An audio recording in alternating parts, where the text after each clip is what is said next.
Today we'll be making quite a luxurious meal. We'll be making a monkfish stew with saffron broth. Now the ingredients for this meal is actually quite simple. 700 grams or 1.5 pounds worth of monkfish tail, 2 carrots, 2 shallots, thyme, a saffron pinch, 2 potatoes, about a deciliter's worth of wine, white wine. This one is quite dry as well. Extra virgin olive oil, of course, salt and pepper, and just a little bit of basil to top it off. So the first thing we're going to do here is to clean and cut up our monkfish. So I'm thinking nice chunks here at around 1 centimeter to 1.5 centimeters size of thickness. I'm just going to turn on our little plate here, and I'm going to be adding about 2 tablespoons worth of olive oil to our pot. And while that is getting nice and hot, I'm just gonna add a little bit of salt and pepper to our monkfish fillet. So we'll be frying these monkfish fillets here for about 2 to 3 minutes on both sides. Make them nice and brown. Now these fry pretty quickly, so they will be done quite fast. Maybe you need to do this in multiple sessions there if you have a small ugly pot like me.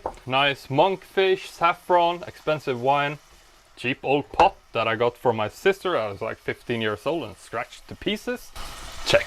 Alright, so it's been about 2 minutes, so I'm gonna go ahead and I'm gonna flip these monkfish steaks around here so that they get some color on the other side there as well. So our monkfish here is done. Now I'm gonna remove the monkfish chunks from the pot itself, and I'm just gonna place them on a plate here to the side. Now you don't want to remove any of the sauce here, as we'll be using that to add some delicious taste, and we will be adding the monkfish back in towards the end of the cooking of this stew. We'll go ahead and we'll cut up our shallots into nice small pieces. We're going to add all our shallots nicely chopped up into the pot here, and we'll also be adding the remainder of our oil here. Now we're going to give these shallots a couple of minutes alone to cook while we are busy cutting up our carrots as well as our potatoes. So I'm just gonna cut the carrots into nice edible chunks here. I don't like to peel mine, but feel free to peel your carrots if you so desire. Same with the potatoes. Optionally, you could skip the potatoes and you could make some nice mashed potatoes and have along with this stew as well. But I really prefer this one pot approach. I find it to be a lot easier.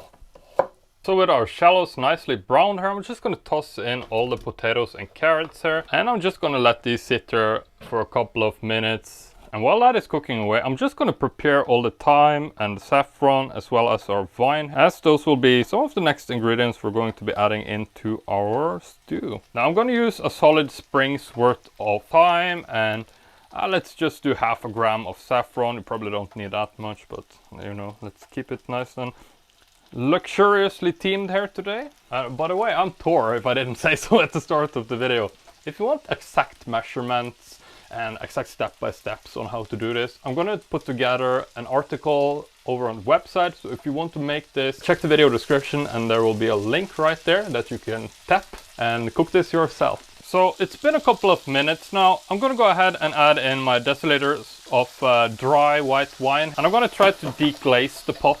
So pretty much I want to get all the fond out of the bottom here that is fried onto here. That adds a lot of delicious taste. So I'm just gonna let that sit here for a couple of minutes with no heat, and I'm gonna try to scrape that loose. Alright, so I'm turning the heat back on and we're gonna put it at like a nice simmer. Next up here we'll be adding in our thyme as well as our saffron. Making sure I get all of that since it is so expensive. So I'm gonna go ahead and leave this here to reduce for a little bit, a minute or two more here, and then I'll be adding some more water in here. And it's starting to smell super nice. Things are starting to look nice and saffrony in here, quite yellow. So I'm taking about 0.5 cups worth of water here, and I'm gonna add that into the pot, and we're just gonna let that simmer away here until the potatoes as well as the carrots are starting to go soft. Another 10-15 minutes, I imagine. All right, so it's been about 10 minutes now. So I'm just going to check here and see how firm these potatoes and carrots are. They're still not quite done, but I think if they get another 5 minutes, they should be quite nice and done. I'm going to add in the monkfish as well now and let that heat up and integrate with these delicious tastes. Now, monkfish is quite a forgiving fish in the sense that it's hard to overcook it. I'm gonna add a sauce in here too, of course. But I mean, if you can avoid overcooking it, why not do it? So that's why I'm adding the monkfish in so late into the processor. So we'll just make sure it gets nicely incorporated in here. And I'm thinking another 5 minutes should do the trick. Just wanted to take a second to mention that this is quite a luxurious and expensive meal. So if you want to make this cheaper, what you could do is replace the saffron with, for example, turmeric. That way you get the color, not the same taste though. As for the monkfish, any whitefish that is quite firm in the flesh would work very well. So think type sea bass, halibut would probably work excellently for this, so that it's quite expensive as well. Besides that, probably grouper. You can figure out what you have locally. That could really bring the price down for this if you want to cook this yourself, but of course more on that in the article. So yeah, let's let this finish up here and we'll plate it up with some basil. By the way, at this point would be a good time to add salt and pepper if you want to like taste it before serving. I'm gonna do a first impression for you guys, and let's garnish it with some basil leaves. This is one of my better meals if I do say so myself. But let's give it a taste test here. That is awesome. I'm gonna have more. That's so good. That's going in the cookbook for sure. That was awesome. So thanks guys for watching today as well. Tomorrow will be another day with another monkfish video. Tap here if you want to see that. And yeah, thanks for watching this one.